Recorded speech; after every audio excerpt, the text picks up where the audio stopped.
How to fix YouTube not responding on Android phone. Hello guys, in today's video I'm gonna show you how to fix YouTube not responding on Android phone. First open settings and then scroll down until you find here until you find battery. Click on it and disable power saving mode,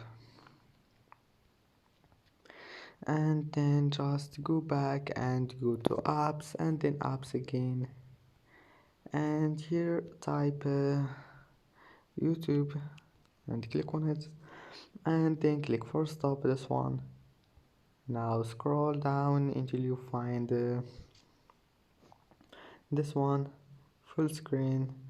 Disable it, maybe you'll find it like that, just disable it, and then go to storage, clear cache. Now try again and your problem must be fixed, and if that doesn't fix your problem, come back here and go to storage and clear data. Click on it and click OK, and that's it for today's video. Don't forget like and subscribe, and see you in the next video.